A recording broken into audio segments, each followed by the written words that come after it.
Mr. Marston, how are you? Good, Miss McFarland. How are you? I'm well. Would you mind riding with me to Armadillo? I've got to get some supplies and I could do with the company. Of course. You can take the reins. It wouldn't do for a terrifying bounty hunter such as yourself to be seen driven around by a woman. Hop on up, Mr. Marston.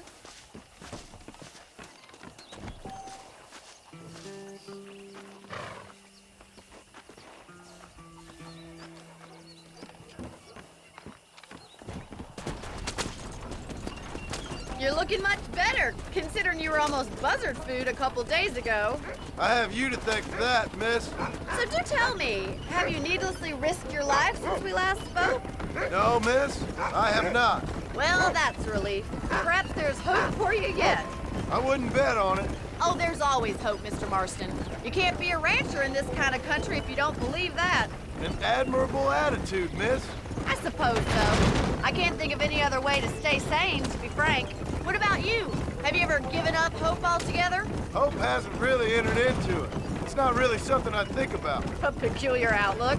I can't really say I understand you. I can't always say I do either. Oh, don't be so deliberately enigmatic.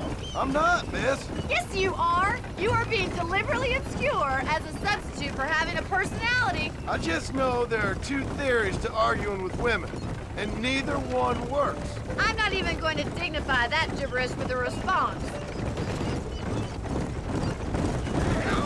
How are you today?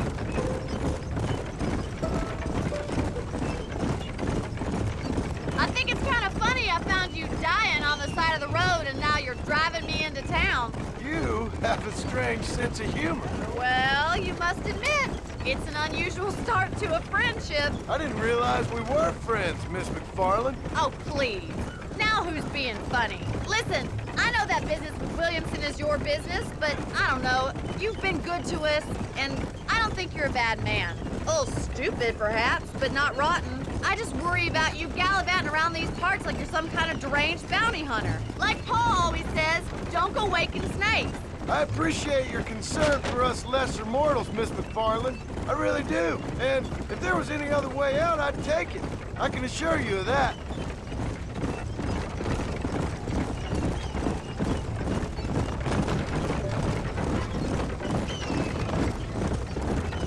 You never did tell me where you live. I have a small holding up in Great Plains. A farmer? Yeah, and I'm the Queen of England. And at what point during your day of hunting down outlaws do you find time to raise chickens? Only been at it 3 years or so. I guess I'm kind of new to it. You're telling me? So who's looking after this farm of yours right now? Uncle. Well, he's not my uncle, as far as I know. Just an old dog who's as lazy as a lizard on a hot day. The kind of fella laboring under the delusion that age brings wisdom.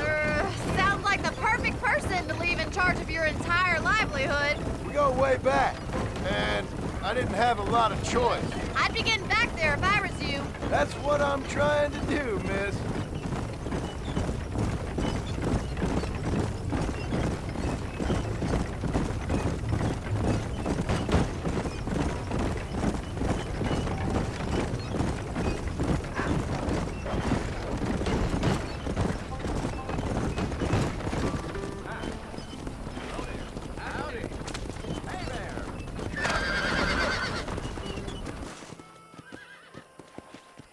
So this is Armadillo. Manhattan it is not, but it does okay for us.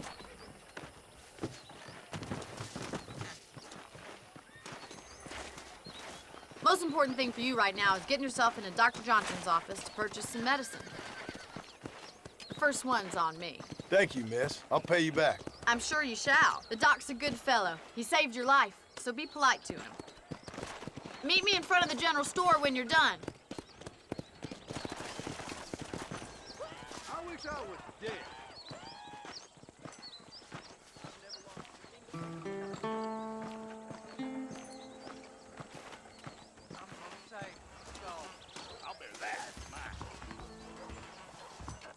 Just finished helping a patient.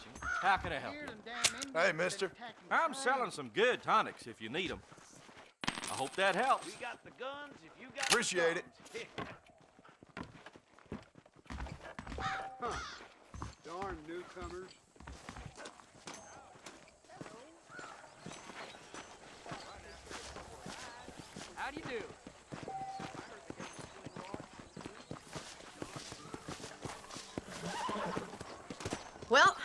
Thanks for driving me. It was nice to be able to enjoy the view for once, and a little company never hurts now and again. You're more than welcome, miss. Least I can do. Thank you for the medicine. Why don't you have a look around Armadillo? You can always take a stagecoach back to the ranch later. I might just do that. Travel safely, miss. Try not to get yourself shot. I won't be around to save you this time.